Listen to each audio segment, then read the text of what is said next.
de la sección B en modalidad virtual. Buenas noches, Lick. Buenas noches, ya estamos acá en pantalla. Buenas noches, Lick. Gracias. Buenas noches. Prestos y dispuestos a continuar con el contenido de nuestro curso. No sin antes indicar en lo que yo sigo dándole ingreso a los demás compañeros de el examen primero de primera retrasada va a ser este sábado 10 de agosto a las 15 horas en el edificio S2 en el salón 107, primer nivel. Para los que llevan entonces el curso en retrasada, necesidad de solicitarme autorización, ustedes pueden someter al examen de retrasada, pero con la salvedad de que paguen ya y generen su boleta de pago, porque si lo hacen 24 horas antes, el sistema no los va a registrar, entonces cuando yo consigne la nota no me van a ser cargados. Entonces, de esa cuenta es de que yo les aconsejo que lo hagan desde ya. Asimismo, solicitar con los compañeros, hay en esta sección varios que llevaron el curso de Derecho Administrativo segundo, Derecho Administrativo 2, el semestre pasado conmigo, y a ellos se pueden abocar ustedes para el material, puesto de que el examen final comprenderá, el examen, perdón, de retrasada contemplará el examen final del curso. Muy bien, vamos a iniciar por cuestiones de tiempo, ¿verdad? En lo que estamos dejando ingresar a los compañeros, ¿verdad? Porque no todos ingresan al mismo tiempo, sino que para ello pues estamos dándole ingreso, ¿verdad? Entonces, vamos a iniciar con el desarrollo de nuestro curso. Nos corresponde la diapositiva el número 3 con el punto, el número, perdón, el inciso C de nuestro programa, etapas o fases del procedimiento administrativo. El curso de Derecho Procesal Administrativo, con mi persona, este es mi nombre para los que todavía no me conocen, ¿verdad? En otras ocasiones hasta inventan ahí el nombre, ¿verdad? Pero bueno, es parte de.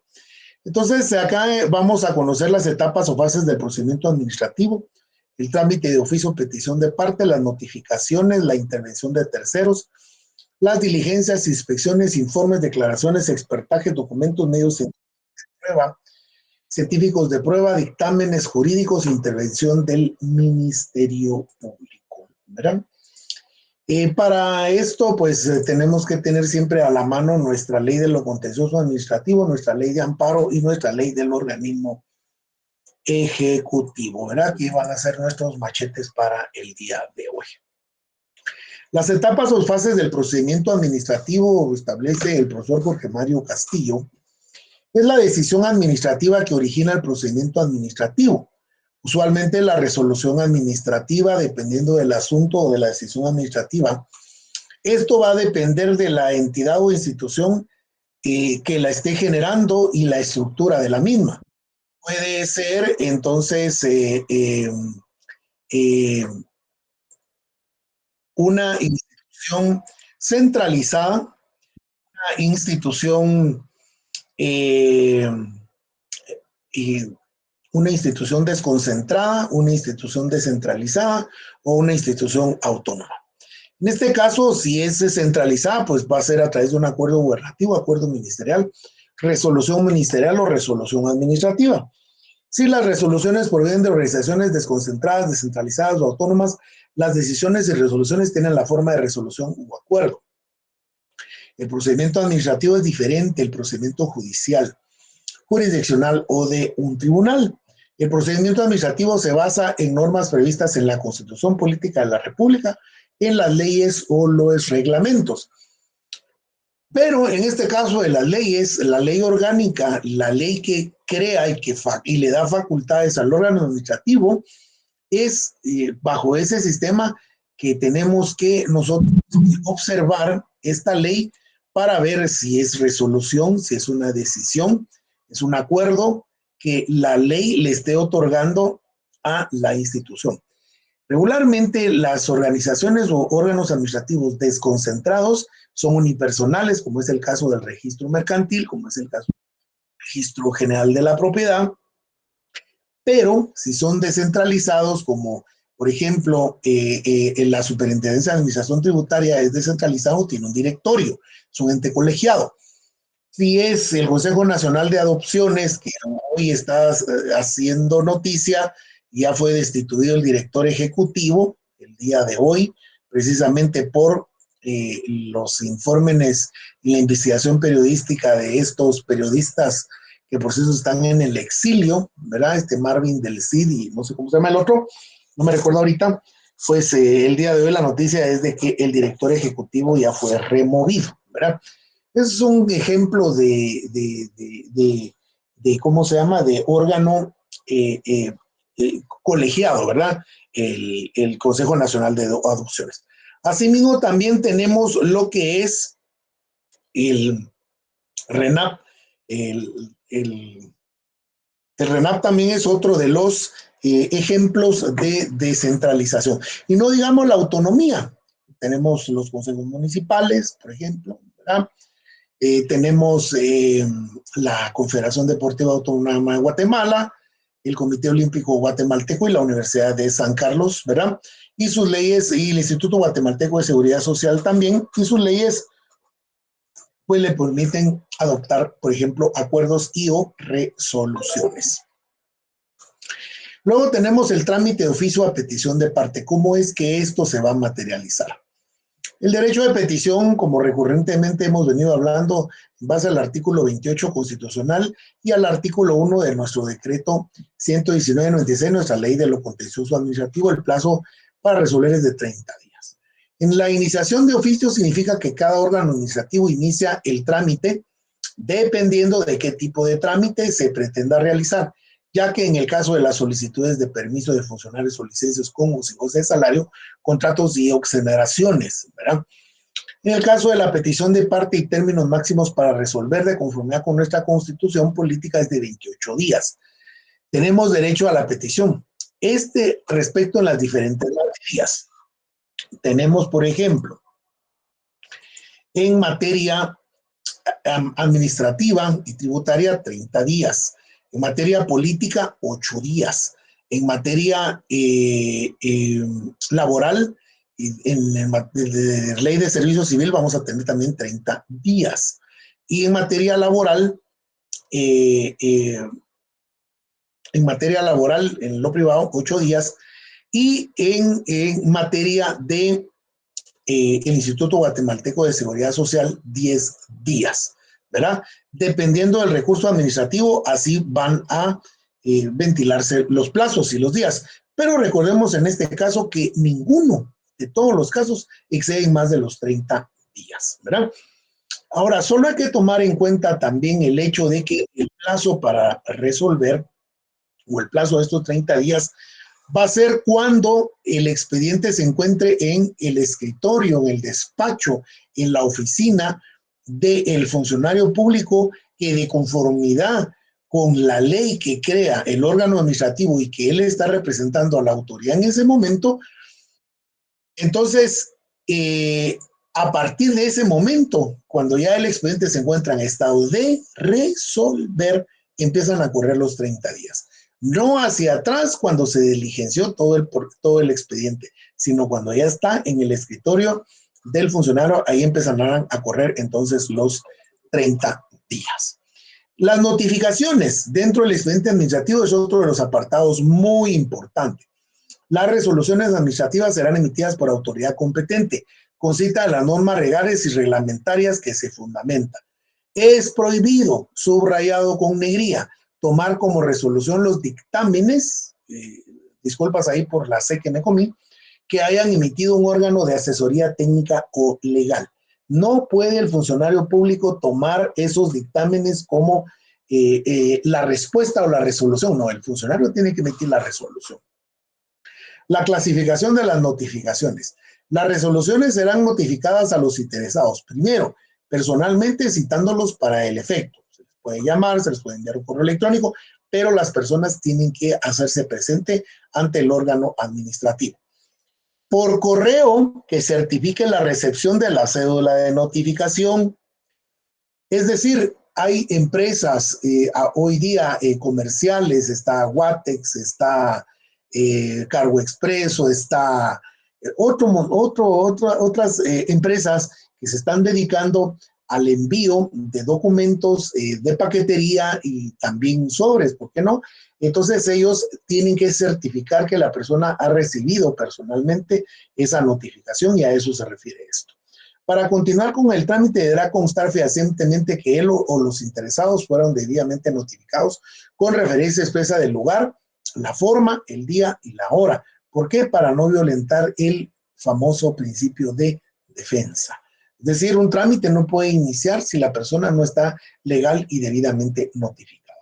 3. También podrá considerarse como notificaciones por conducta concluyente o la facultad de darse por notificado, es decir, la notificación concluyente que establece el artículo 78 de nuestro decreto 107, que es el Código Procesal Civil y Mercantil, ¿verdad? En este caso, recordémonos que tanto esta ley, al igual que la ley del organismo judicial, obligatoriamente va a poder integrarse a la ley de lo contencioso administrativo, precisamente en este apartado de la notificación concluyente.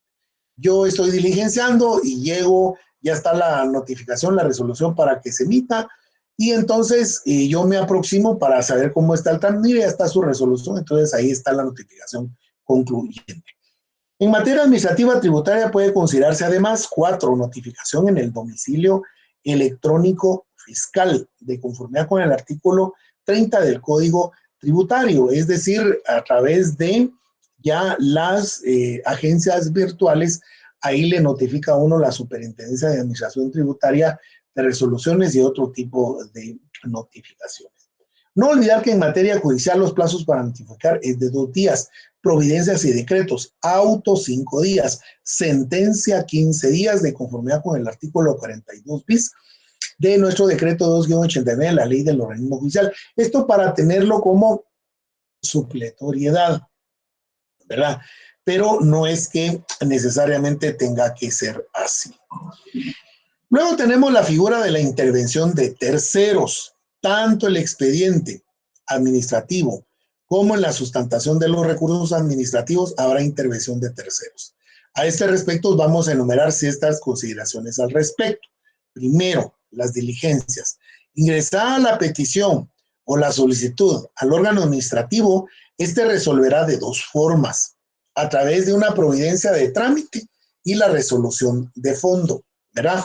Para el efecto, si es una providencia de trámite, es porque el expediente de conformidad con el manual y el flujograma que está en la entidad que tiene que sustanciarse, entonces la autoridad le va a dar trámite a través de esta providencia, enviando a las oficinas o a los órganos inferiores a los cuales tiene que diligenciarse. Y las resoluciones de fondo es cuando ya se diligenció toda esta, o si está en la esfera de la competencia inmediata de poder resolver del funcionario público, pues lo va a hacer. Esto de conformidad con el artículo 4 de la ley de lo contencioso administrativo, la cual precisamente establece cuáles son las clases de resoluciones administrativas. Las resoluciones serán 1, providencias de trámite, y 2, resoluciones de fondo. Estas últimas serán razonados, atenderán al fondo del asunto y serán redactadas con claridad y precisión. Luego tenemos las providencias, instrucciones, circulares y reglamentos internos. Son trámites internos de la organización pública. Doctrinariamente es incorrecto notificar al administrado o recurrente sobre este tipo de documentos, pues no es considerada la resolución de fondo final y es lo que espera el interesado. Sin embargo, tiene derecho a que se entreguen cuantas copias requieran. A este respecto, la forma de hacerlo será a través de conocimientos de libros específicos de entrega de documentos. En consecuencia, el aspecto de notificación da lugar a la impugnación de por sí, por lo que atrasaría aún más el expediente administrativo. Es decir, de una providencia de trámite, el interesado puede solicitar, solo va a ser la providencia que de una oficina pasó a otro el expediente. Él puede pedir las copias que quieran en la oficina que emitió la providencia. En esa oficina debe haber un libro de conocimientos para los particulares en donde tienen que escribir, ¿verdad?, sus datos y que se recibió a entera satisfacción tantas copias él solicitó. Las providencias de trámite son documentos que adjuntan la solicitud inicial de la petición, que puede ser dirigida a órganos inferiores del órgano que está conociendo. Por ejemplo, enviar una copia a través de una providencia al Departamento Jurídico, Recursos Humanos, Asesoría Específica, ¿verdad? Es decir, para que emita dictamen técnico en materia de recursos humanos o dictamen jurídico u opinión jurídica. Las instrucciones son órdenes para el estricto cumplimiento de los reglamentos, inclusive existe el oficio circular, ¿verdad? O circulares dentro del órgano administrativo. En la actualidad se utilizan mucho a través de los correos electrónicos en forma de memorándums o los subalternos del órgano administrativo, y en el caso del expediente, indicando el asunto en específico al subordinado u órgano asesor que deba de conocer. Para el efecto, los reglamentos internos y de conformidad con los artículos, oigan bien, 24, 25 y 26, yo ahí me comí el 26, el 6, hacemos la corrección porque no es 2 veces 25, sino es 26. Y 27, el decreto 114-96, nuestra ley del organismo ejecutivo, corresponde a los ministros de Estado aprobar dichos reglamentos internos, otorgando o delegando instrucciones específicas a los órganos asesores y inferiores y demás. Voy a darle lectura a algunos incisos del artículo 27 para que ustedes le den lectura posteriormente al 24, que habla de la estructura administrativa del ministerio, teniendo como consecuencia 3 niveles. Luego el 25, que es las unidades especiales, y otro que es muy importante, que es el fundamento legal ordinario de los viceministerios o vicedespachos, ¿verdad?, que dice que establece las dependencias administrativas. Los viceministros tienen jerarquía inmediata inferior a la del ministro para el despacho y dirección de los negocios del ramo. Sustituirá al ministro en caso de falta temporal o en forma que establezca la ley. Pero en el caso del artículo 27, las atribuciones generales de los ministros establecen que además de las que asigna la Constitución Política de la República y otras leyes, los ministros tienen las siguientes atribuciones. A. Cumplir y hacer que se cumpla el ordenamiento jurídico en los diversos asuntos de su competencia. Participar en las sesiones del Consejo de Ministros en las que formulen la política económica y social de gobierno y en los planes, programas y proyectos de desarrollo de largo, mediano y corto plazo. Ejercer la rectoría de los sectores relacionados con el ramo bajo su responsabilidad. Planificar y ejecutar y evaluar las políticas públicas del subsector en coherencia con la política general del gobierno, salvaguardando los intereses del Estado y con apego a la ley. Desconcentrar y descentralizar las funciones y servicios públicos que corresponden a su ramo y proponer los mecanismos para que el gobierno de la República asuma para sí un plazo subsidiario al financiamiento de dichos servicios, cuando así corresponde en su caso. Delegar las funciones de gestión administrativa, ejecución y supervisión de conformidad con esta. En la ejecución de la política general de gobierno, coordinar los esfuerzos con los órganos de la administración pública bajo su responsabilidad con los gobernadores departamentales, las municipalidades, sector productivo, entidades privadas y la comunidad, respetando en todo caso la autonomía de los gobiernos municipales. Dirigir y coordinar con las dependencias de entidades bajo su competencia, así como la administración de los recursos financieros, humanos y físicos bajo la responsabilidad, velando por la eficacia y la eficiencia del empleo de los mismos. Y así seguimos hasta el inciso R, ¿verdad? Pero ahí tenemos entonces, vamos a tener también los reglamentos orgánicos internos. Inspecciones, informes, declaraciones, expertajes, documentos, medios científicos de prueba y dictámenes jurídicos. Por favor, compañeros, en cualquier momento del desarrollo de la clase, pues ustedes pueden levantar la manita y entonces tomar la palabra si tienen alguna duda o si tienen algún comentario que venga a enriquecer más la clase. Sobre todo en el caso de los que ya trabajan en la administración pública, en algún ministerio, secretaría, alguna municipalidad y demás, ¿verdad? Con relación a este punto tenemos las inspecciones. De conformidad con el principio constitucional de defensa asignado en el artículo 12, ha sido objeto de análisis el expediente por parte de la Corte de Constitucionalidad. En ese sentido, y asentado jurisprudencia, se menciona en el expediente número 69. En el expediente número 1035-2002, página número 249, en la sentencia emitida del 14 de julio del 2003, que determinó y que expresó la Corte en su momento. El principio jurídico del debido proceso es elemento esencial del derecho de defensa, pues consiste en la observancia de los actos y procedimientos que establecen las normas procesales que conducen a las decisiones judiciales o administrativas, permitiendo al solicitante ejercer su defensa y obtener un pronunciamiento conforme a derecho. En consecuencia, el interesado podrá inspeccionar en cualquier tiempo el expediente administrativo en donde se encuentre el mismo. Es decir, como vemos parte del debido proceso, ¿verdad? En el caso de las inspecciones de los documentos y de los expedientes, se considera como parte del principio de defensa, ¿verdad? En materia administrativa, ¿verdad? Toda vez de que ya está sentado jurisprudencia, es decir, más de 3 ocasiones, la Corte de Constitucionalidad, pues así lo estima. Otro de los aspectos importantes es la publicidad de los actos, que lo hemos venido manejando, y que de conformidad con el artículo 30 del texto constitucional establece que todos los actos de la administración son públicos. En consecuencia, y con mayor razón, se podrá obtener en cualquier tiempo de la solicitud a petición planteada informes, copias, reproducciones, certificaciones que soliciten y exhiban de los expedientes que deseen consultar. Recordar que la excepción o limitación a este principio son los asuntos militares y de seguridad nacional. No vamos a poder tener información al respecto de estos asuntos debidamente estipulados dentro de la Constitución. Otro de los aspectos es el informe circunstanciado dentro del expediente administrativo, y aquí vamos a ver cómo se desprende también esta figura o este apartado, no solo dentro del procedimiento administrativo, sino también dentro de ya recursos administrativos que existen, que es la revocatoria y la reposición. Pero dice Jorge Mario Castillo, el informe circunstanciado contiene un relato y exposición de los hechos sin contener elementos de juicio.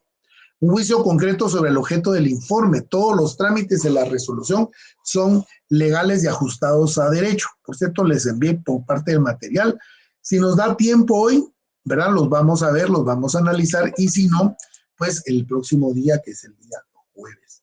De una vez adelanto que el próximo jueves de la próxima semana, que ya estamos en presencialidad, no habrán clases, debido a que la Universidad de San Carlos, Campus Central, está asentada dentro de la circunscripción territorial del municipio de Guatemala. Y el único feriado que tiene el municipio durante todo el año es el 15 de agosto, que se celebra el Día de la Virgen de la Asunción. Como consecuencia, no hay labores, ¿verdad? Ese día descansamos todos, ¿verdad? Y entonces hay que tomar en cuenta ese día, ¿verdad? Se quedarían suspendidas entonces las clases, por eso hay que apresurarnos con el contenido. ¿Cómo es la estructura del informe circunstanciado? El informe circunstanciado es una instrucción de una autoridad superior a un órgano inferior que conoció sobre determinada solicitud. Con relación a su fundamento legal, tendrá que estar contenido dentro de la reglamentación, el órgano administrativo que conoce de la petición. Asimismo, Puente del 16 dice, ¿verdad? Bueno, no, hay que estar atentos ahí, ¿verdad? Dentro de la reglamentación y del órgano administrativo que conoce de la petición. Asimismo, es muy utilizado en materia de amparo, consagrado en el principio de prioridad al momento de presentar la acción correspondiente. El fundamento legal, aquí es donde ya se empieza a poner bonito el curso, porque empezamos a interpretar e integrar un montón de no solo leyes, sino de artículos. Tenemos el fundamento del informe circunstanciado, compañeros, en base al artículo 33, perdón, de nuestra ley de lo contencioso, de la ley de amparo a exhibición personal. Asimismo, también lo tenemos estipulado en el artículo, a pesar de que ahí se me fue, el artículo 8 y el artículo 32 de nuestra ley de lo contencioso administrativo. Anotar, por favor, fundamento legal del informe circunstanciado será el artículo 33 de la ley de amparo y también los artículos 8 y el artículo 32 de la ley de lo contencioso administrativo. Sigo insistiendo y diciendo de que la ley no es un recetario de cocina. Échele un artículo 1, un artículo 2 y tiene su informe circunstanciado. No es así. Vean cómo estamos integrando la norma. Repito, tercera vez y ya no lo vuelvo a repetir. Fundamento legal del informe circunstanciado es el artículo 33 de la ley de amparo, el artículo 8 y el artículo 32 de la ley de lo contencioso administrativo. Aquí tenemos ya un primer esquema, un intento de esbozar cómo es el recorrido del informe circunstanciado. Hay un oficio, previdencia e instrucción del informe circunstanciado al órgano que conoció con indicación de urgente por parte del superior. Número 2, el órgano recibe y procede a elaborar el informe circunstanciado que contendrá antecedentes relatados en forma cronológica, relación de los hechos y las normas aplicables. El artículo 3 regresa con providencia de oficio al funcionario superior que solicitó el informe circunstanciado para que éste tenga elementos de convicción para resolver. No hay plazo, pero este no debe de exceder los 30 días, ¿verdad? Se aplica el principio de que ya estando el informe circunstanciado en el despacho, en la oficina del funcionario público, tendrá 30 días para entonces emitir la resolución que en derecho corresponde. Las declaraciones, expertaje de documentos. En cuanto a la declaración, esta se refiere en cuanto a los procesos de control directo o recursos administrativos de revocatoria y de reposición. En cuanto a las audiencias que se conceden en el trámite del artículo 12 de la ley de lo contencioso administrativo, ya que es a través de estas audiencias que presentan sus declaraciones afirmando la pretensión en el caso del interponente. Y luego se da a los órganos de asesor técnico y a la PGN, y doctrinariamente podría solicitarse declaración inclusive de algún experto en el tema en particular. La declaración, pues entonces no va a ser más que la evacuación de la audiencia que por escrito se da en todo trámite de conformidad con el principio de que todo expediente y proceso es por escrito en materia administrativa. Recordémonos que en materia jurisdiccional, en lo penal, son audiencias orales y en lo civil también es la evacuación de audiencias por escrito. En lo laboral, pues también es a través de oral. Pero en el trámite administrativo, el expediente administrativo y en los sustentación de los recursos de revocatoria y reposición, esta declaración o audiencias se evacuarán por escrito. El expertaje de documentos también correspondiente al control directo y recursos administrativos en la fase de las diligencias para mejor resolver, que esto sería como una vista en lo jurisdiccional para tener una analogía. El artículo 14 en el cual se cuentan con 10 días que la autoridad puede conceder para evacuar cualquier diligencia que estime conveniente antes de emitir la resolución que en derecho corresponda. Asimismo, se podrá incorporar nuevos documentos que contribuyan a la emisión de la resolución. Otras de las teorías al respecto de este punto es solicitar a expertos en temas específicos para que se pronuncien a través de dictámenes técnicos sobre petición que origina el expediente. Pero en este caso, pues como lo indica la diapositiva, es para los procesos, para los recursos, la sustentación de los recursos de revocatoria y de reposición. Medios científicos de prueba. Para esto, el día de hoy, pues he traído a la clase la obra del profesor Agustín Gordillo, ¿verdad? Erudito, experto, profesor de Derecho Administrativo argentino, ¿verdad? Es de lo más granado y más finito, ¿verdad? Así lo denomino yo como Gaino Fraga en México, ¿verdad? Agustín Gordillo es argentino. Él ha establecido que dentro del expediente administrativo o en el del control directo de los recursos administrativos de revocatoria y reposición, se puede ofrecer y pedir que se produzca prueba. En cuanto a la segunda, aunque sea producida por la propia administración pública, a través de informes circunstanciados, regresamos al informe circunstanciado, al dictamen de técnicos expertos en la materia y dictámenes jurídicos. Inclusive yo agregaría el dictamen también financiero, sobre todo en la creación y sustentación de programas dentro de la administración pública y que no va a afectarse el presupuesto, ¿verdad? Por último, la producción de dicha prueba debe darse antes de la emisión de la resolución correspondiente, como se vio en el punto anterior. En el artículo 10 de nuestra ley de lo contencioso establece también el derecho de controlar la producción de la prueba hecha por la administración pública, sea pericial o testimonial, como manifestación del principio constitucional de libre acceso a la información pública, derecho de defensa y los actos públicos de la administración pública, ¿verdad? Esto es con relación a los medios científicos de prueba. En el caso de los dictámenes jurídicos, ¿verdad? La definición que ha dado José Roberto Dromi, citado por nuestro profesor Jorge Mario Castillo en su obra, El Derecho Procesal Administrativo, establece: los dictámenes son actos jurídicos de la administración pública, emitidos por las asesorías jurídicas y por las asesorías técnicas que contienen informes u opiniones técnico-jurídicas preparatorias de la voluntad administrativa. El dictamen jurídico se redacta en prosa, en párrafos breves, claros y precisos. No existe un modelo o una estructura machote o patrón, aunque dependiendo de los abogados y los licenciados en ciencias jurídicas y sociales que lo realizan, así va a ser el modelo. Vamos a encontrar N cantidad de modelos en los diferentes ministerios, del que yo les envié, que lo vamos a ver ahora mismo al terminar las diapositivas, si nos da tiempo, es del Ministerio de Educación. En el entorno a la clasificación de los dictámenes técnico-jurídico lleva con siguiente partes y consideraciones.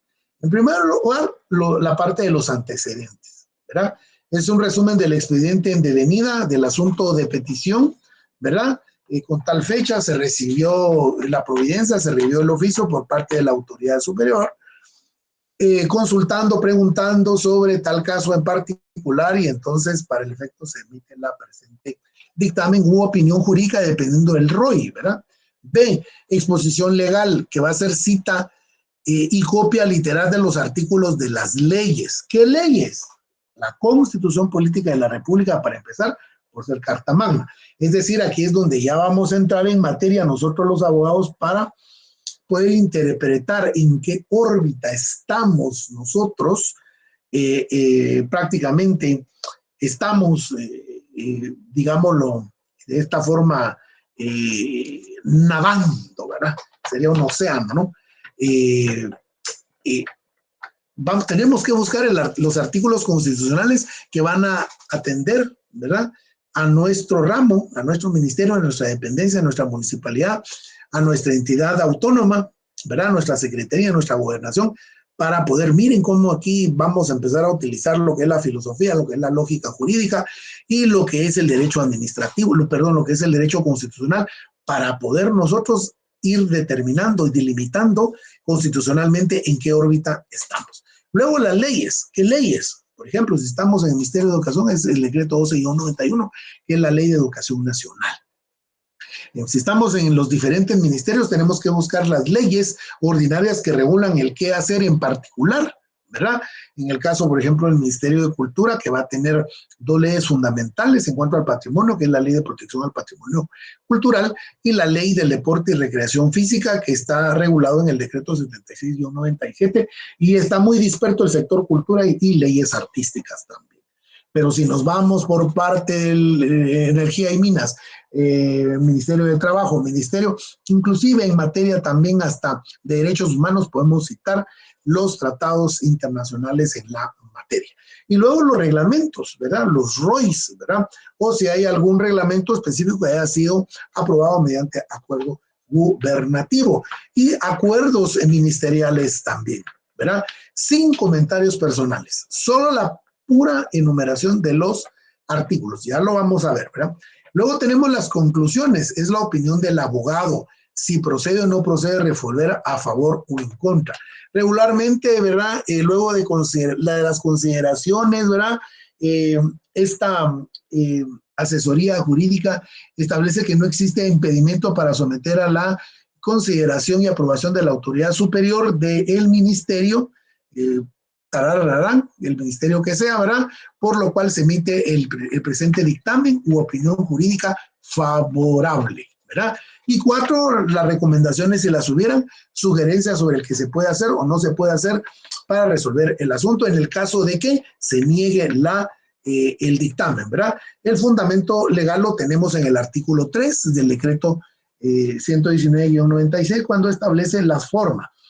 Las resoluciones administrativas serán emitidas por autoridad competente, con cita de las normas legales o reglamentarias en que se fundamenta. Punto y seguido.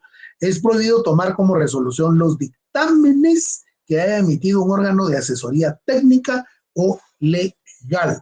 Por eso es de que las leyes, insisto, no son recetarios de cocina, porque este es el fundamento. Pero ahí no dice el epígrafe dictámenes, ¿verdad? Sino lo que dice que es la forma, ¿verdad? Y hasta allá, muy escondido, establece el dictamen técnico y el dictamen jurídico. ¿Cuál es la clasificación de los dictámenes? Porque los hay. En primer lugar, tenemos el dictamen facultativo o voluntario, que va a ser el mismo. Libre o potestativo. Los funcionarios no están obligados a requerirlos. Los podrá solicitar o no. Puede resolver sin ellos, no hay problema. Pero en el caso de los obligatorios, sí. También conocido como dictamen mixto, cuasi vinculante. Los funcionarios están obligados a requerir del mismo para resolver. Se requiere conforme a la ley. Los funcionarios podrán resolver de acuerdo al dictamen o no, ¿verdad? Me recuerdo que en la gestión anterior, el Ministerio de Educación, que es uno de los ministerios, bueno, de hecho es el ministerio más grande, con el presupuesto más grande de este país, con la nómina más grande. Y como consecuencia, pues ya imagínense ustedes, su estructura orgánica es grande también. El Ministerio de Educación está integrado por el Despacho Superior y 4 viceministerios y tienen direcciones sustantivas en la planta central y tiene direcciones operativas 24 a nivel nacional, que son las famosas DIDEDUC. Solo en el departamento de Guatemala hay 4 direcciones departamentales. Y en cada cabecera departamental está una dirección departamental que asemeja un ministerio de educación en pequeño, por eso le llaman las DIDEDUC. Entonces, la ministra anterior, les digo porque yo llevé 2 recursos en contra de ella, que les comentaba que solo me han notificado el año pasado uno, interpuesto en el 2020, y ya no insistí para que me notificaran el segundo, porque iba a ser bajo la misma línea, no otorgándomelo, ¿verdad? Pero era curioso ver cómo en los expedientes van los dictámenes, dicen dictamen colegiado o en conjunto, ¿verdad? Opine el jurídico, opine el financiero y opine la dirección de no sé qué, ¿verdad? Los 3. Y qué casualidad que los 3 iban en la misma línea, ¿verdad? No otorgar la resolución, ¿verdad? Favorable, ¿verdad? Bueno, así, ¿verdad? Entonces, vemos cómo sí existe bastante discrecionalidad con relación al diligenciamiento precisamente de este tipo de actos, ¿verdad? Y luego tenemos el dictamen vinculante, conocido también como preceptivos, por cuanto la ley impone al funcionario la obligación de pedir el dictamen y resolver de acuerdo a sus propias conclusiones y recomendaciones. Por eso es vinculante en virtud de que la ley obliga al funcionario a resolver de acuerdo a él. En consecuencia, la responsabilidad es solidaria de quien emitió el dictamen. De hecho, hay muchas administraciones en donde los directores de asuntos jurídicos o los delegados de asuntos jurídicos, ¿verdad? Refrendan con su firma las resoluciones que el funcionario superior tiene que emitir, ¿verdad? Entonces ahí está más que convicto uno y confeso con la responsabilidad civil, administrativa o administrativa, ¿verdad? Porque uno está refrendando entonces como abogado con su firma el acto administrativo de la autoridad. Por eso uno tiene que estar muy bien preparado para ir a ejercer precisamente esa función asesora el día de mañana en la administración pública. Por último, tenemos al Ministerio Público y Procuraduría General de la Nación. En el caso de la intervención del Ministerio Público en expedientes administrativos y de control directo, el recursos administrativos, hay que hacer la distinción del decreto 512, que contenía antiguamente al Ministerio Público y a la Procuraduría General de la Nación.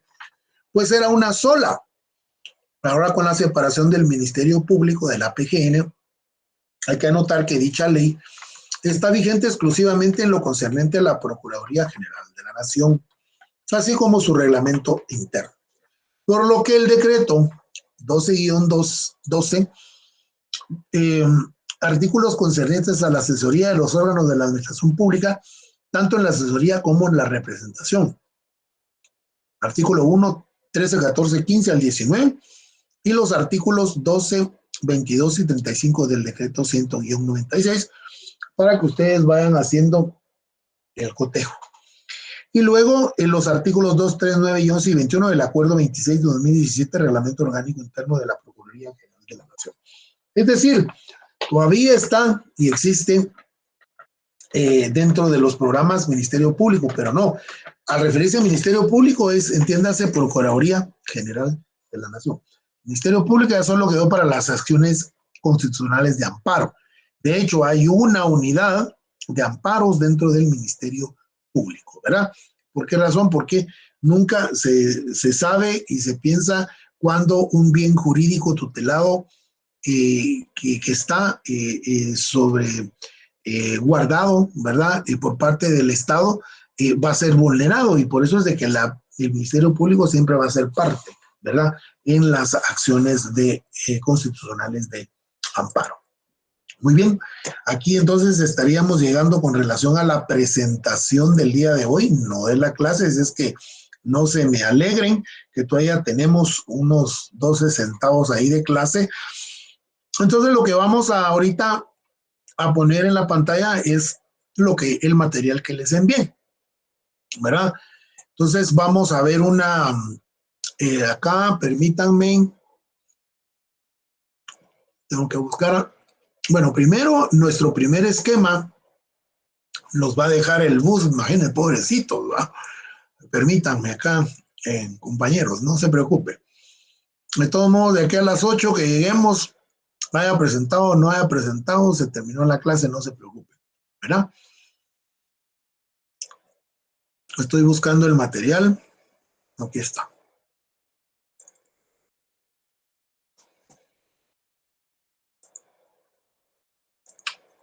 El primero.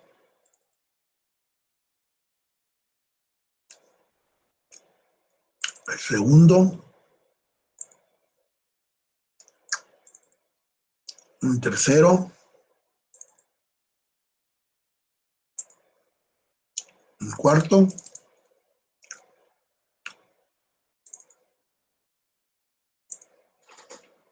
Y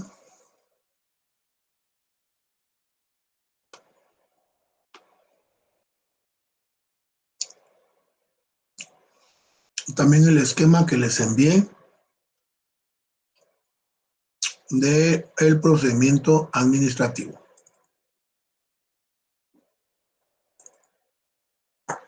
Muy bien. Permítame, aquí ya voy a... Una vez proyecte acá, ya nos fuimos. Muy bien. Están viendo ahorita en sus pantallas el esquema del procedimiento administrativo. El inicio del procedimiento administrativo lo iniciará por la forma de iniciarse. a petición de parte interesada, que puede ser verbal o escrita, por derecho de petición, por denuncia administrativa y también tenemos de oficio.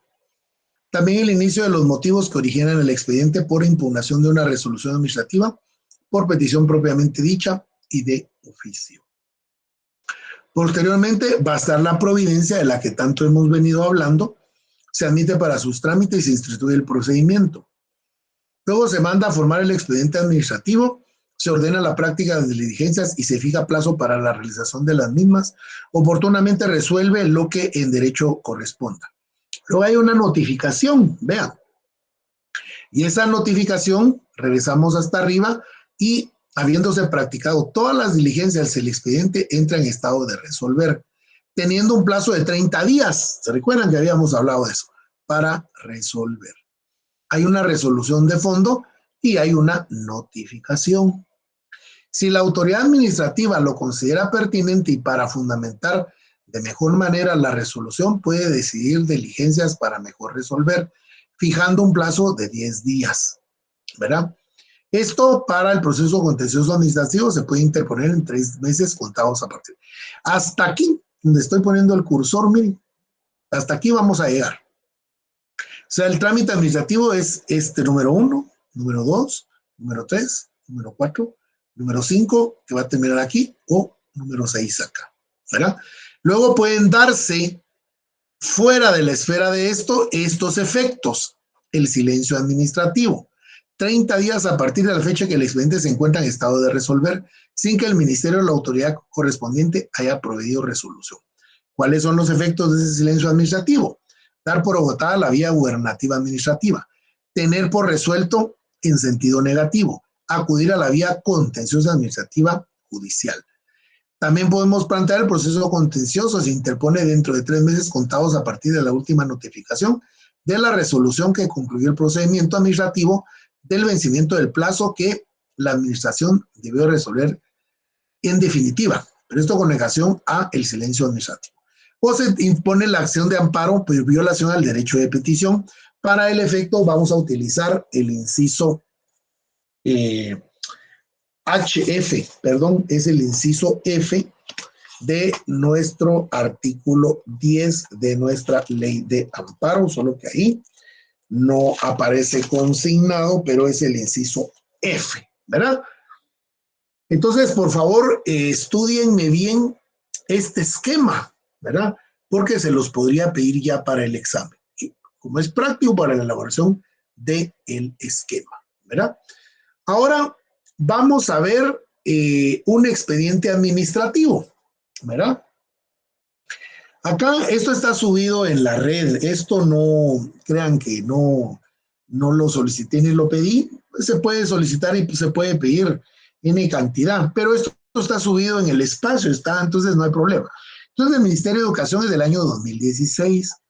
Aquí dice Guatemala, 22 de julio de 2016, oficio número, mire, oficio, aparece el número guión y DIGECOR, que es la Dirección de Coordinaciones de las Direcciones Departamentales a nivel nacional. Dice, respetable licenciado, me dijo a usted en referencia a su oficio de ese, o sea, él está respondiendo a un oficio que le enviaron, en el cual solicita designar a través de un acuerdo interno o nombramiento a los representantes titulares y suplentes del Ministerio de Educación ante los consejos departamentales de desarrollo y consejos regionales de desarrollo urbano y rural. En virtud del anterior adjunto para su conocimiento del oficio número 495-2016 DIGECOR, suscrito por la Dirección General de Coordinación de Direcciones Departamentales de Educación DIGECOR y la providencia número 2368-2016, emitido por la Dirección de Asesoría Jurídica del Ministerio de Educación. Atentamente, el licenciado Héctor Alejandro Canto Mejía, viceministro técnico de Educación, Ministerio de Educación, dirigido, porque esta es la forma que a este nivel se suelen hacer los oficios, hasta acá abajo el nombre. Licenciado Jorge Arriaga, secretario ejecutivo, Secretaría de Coordinación Ejecutiva de la Presidencia de la República. Su despacho. Esto lo tuvimos que ver en el derecho, en el curso de Derecho Administrativo 2, la ley de los consejos de desarrollo urbano y rural, y que hay representantes del Ministerio de Educación ante este gran consejo. Entonces acá, ¿qué es lo que viene? ¿Verdad? Otro oficio. Licenciado Héctor Alejandro Cantón Mejía, viceministro técnico de Educación, su despacho. Respetable viceministro, recibe un cordial saludo de la DIGECOR. En referencia a la solicitud presentada por el licenciado Jorge Arriaga, secretario ejecutivo de la Secretaría de Coordinación Ejecutiva de la Presidencia de la República, relacionado con designar a través de un acuerdo interno nombramientos de representantes titulares y suplentes de este ministerio ante los consejos departamentales de desarrollo y consejos regionales de desarrollo rural, hago su conocimiento según lo indicado por la Dirección de Asesoría Jurídica, DIAJ, los acuerdos ministeriales número 1813-2014 de fecha 9 de septiembre del 2014 y 2310-2014 de fecha 17 de noviembre de 2014 se encuentran vigentes y fueron metidos para designar a los directores departamentales de educación nombrados en el puesto como los representantes titulares del Ministerio de Educación ante los consejos departamentales de desarrollo urbano y rural, sin individualizar a las personas designadas para los referidos nombramientos, con el objeto de evitar emitir un acuerdo ministerial. Es decir, el Ministerio de Educación no está emitiendo ya nombramientos dependiendo de la persona que esté, sino van a ser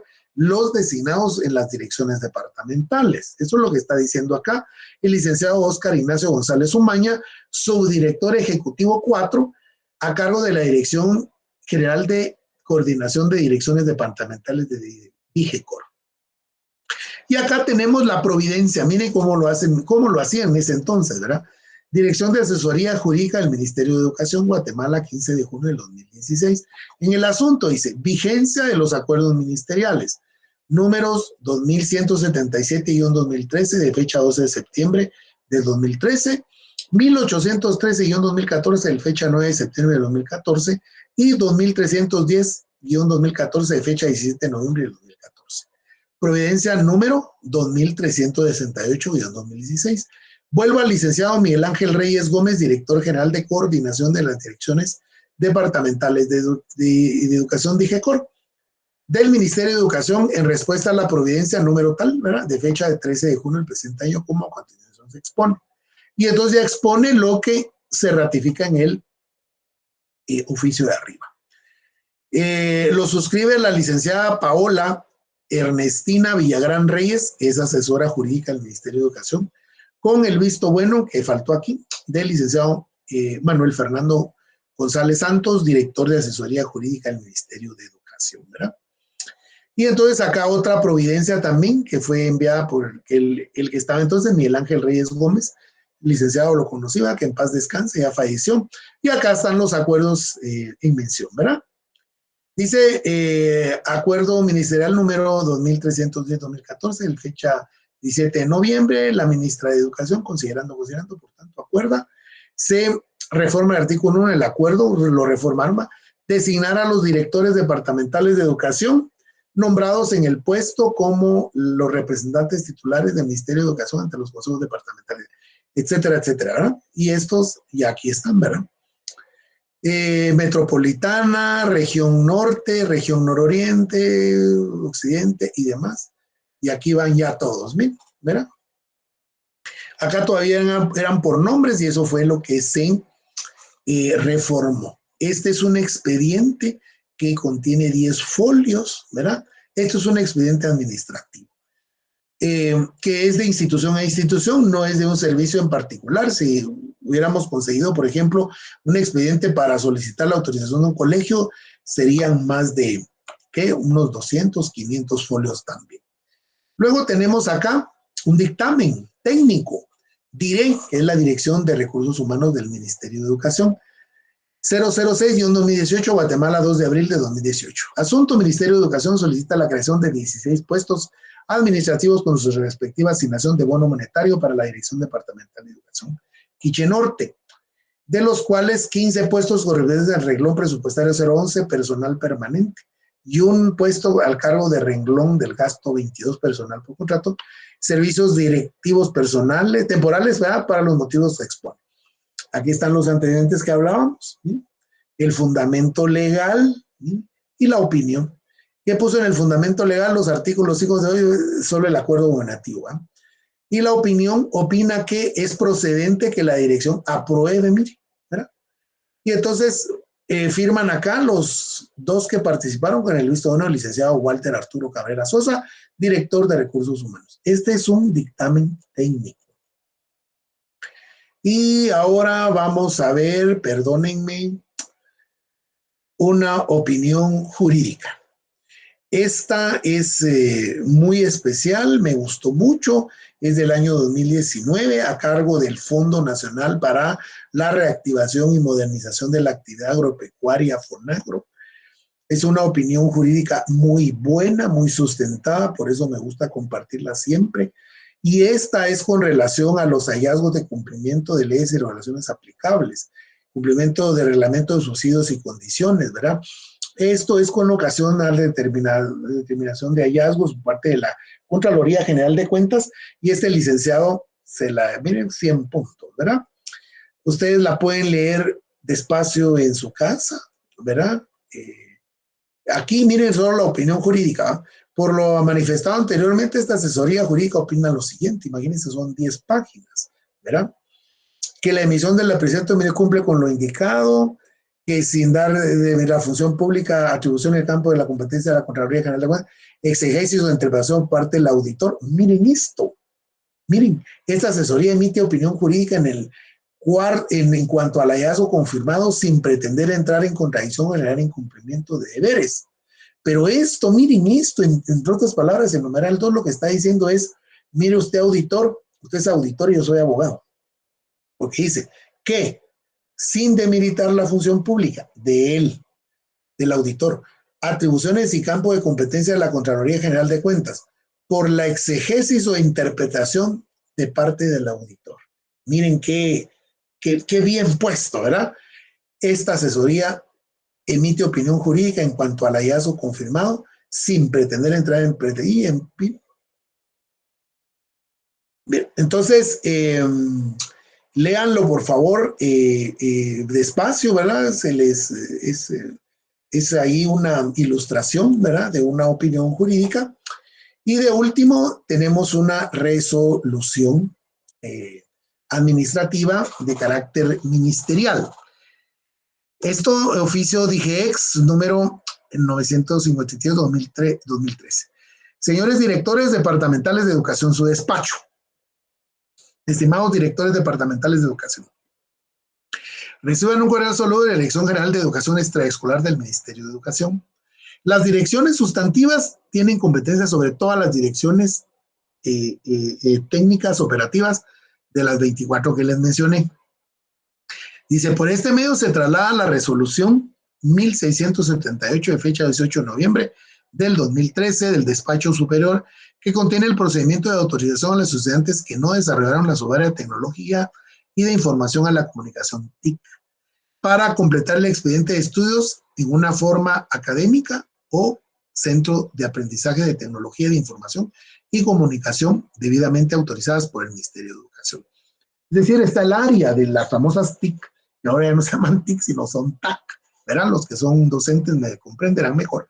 Sirva atender lo resuelto entera conformidad de acuerdo a lo establecido en esta resolución. Atentamente, la licenciada Ana Patricia Rubio Alvarado, directora general de la Dirección General de Educación Extraescolar. Y aquí se viene la resolución, es la forma de que el Ministerio de Educación lo hacía en ese entonces. Ministerio de Educación va considerando, por tanto, con base en lo considerado para los efectos establece, resuelve, 1, casos no previstos, excepcionales, se autoriza todo lo que resuelve, ¿verdad? Notifíquese, Cintia Carolina del Águila Mendizábal, ministra de Educación, y le están refrendando Olga Evelyn Amado Jacobo de Segura, viceministra de Educación técnica, y Gusberto Nicolás Alvarado Leiva Alvarado, viceministro de Educación Bilingüe Intercultural, y Eligio Pancoc, viceministro de Educación Bilingüe Intercultural, ¿verdad? Esta es una resolución, ¿verdad? Esta en su momento podría ser atacado por cualquiera de los afectados o interesados de el recurso de reposición en el caso de que no estuvieran de acuerdo, ¿verdad? Entonces, hasta aquí la clase del día de hoy. Me pasé 4 minutitos, ¿verdad? Pero creo yo que sí valía la pena que diéramos por concluido y terminado este punto para que así el día jueves, ¿verdad? Por el mismo canal, pues entremos al siguiente material y yo les estaré enviando más material para poder ir avanzando porque seguro, tienen que venir ya por ahí en las fechas de los exámenes primeros parciales. Yo les agradezco muchísimo su adhesión a las 159 personas que se mantuvieron adheridas, de casi 250, casi 300 estudiantes que estén en esta sección, lamentablemente, ¿verdad? Pero así es esto de la universidad pública. Les agradezco muchísimo. Pasen feliz noche, buen provecho, muchas bendiciones y nos vemos el día jueves. Que descansen entonces. Feliz noche.